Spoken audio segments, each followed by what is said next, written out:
আমরা যারা গৃহিণী আছি তো চেষ্টা করি একটু রান্না বান্না একটু ভিন্নতা আনার জন্য, নতুনত্ব আনার জন্য। তো আমি ওই চেষ্টাই করি আর কি।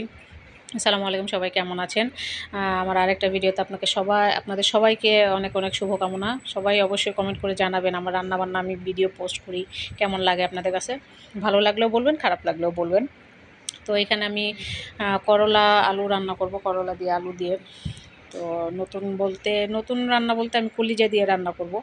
তো ফার্স্টে আমি মুরগির কলিজা ভালো মতো সিদ্ধ করে ধুইয়া ছোট ছোট টুকরা করে নিছি। একেবারে চিংড়ি মাছের ছোট ছোট একদম ছোট ছোট পিস করছি, কারণ আমার বাচ্চারা কলিজাটা একটু কম পছন্দ করে।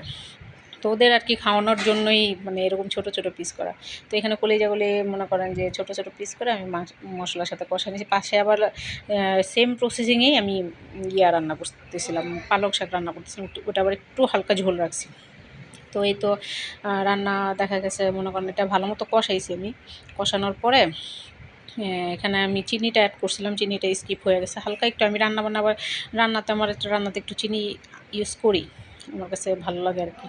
আর রান্নাতে একটু চিনি ইউজ করলে কী হয়, মানে ব্যবহার করলে কী হয়, রান্নার একটু ফ্লেভার চেঞ্জ হয়। কেউ বুঝলে বুঝে, কেউ বুঝলে বুঝে না, আর কি। তো সেম প্রসেসিংয়ে আমি এর আগে একটা দিছিলাম, করলা দিয়ে আলু দিয়ে মাছ রান্না করতেছিলাম। তো আলহামদুলিল্লাহ আমার মানে এই তরকারিটা এত ভাল লাগছে। আমি মাখা মাখা রাখি নাই বা একটু ঝোলও রাখি নাই, আমি একবারে ঝোলটা শুকাইছি। ঝোল শুকানো তরকারি আমার কাছে অনেক ভালো লাগে। এটা আমি আমার শাশুড়ির কাছ থেকে শিখছি। আমি লাস্টে একটু ধনিয়াপাতা অ্যাড করছি, কাঁচামরিচ অ্যাড করছি, ভাজা জিরার গুঁড়ো অ্যাড করছি। তা আপনারা রান্না করে দেখতে পারেন, আলহামদুলিল্লাহ ভালোই লাগবে, খারাপ হবে না ইনশাআল্লাহ। আসসালামু আলাইকুম।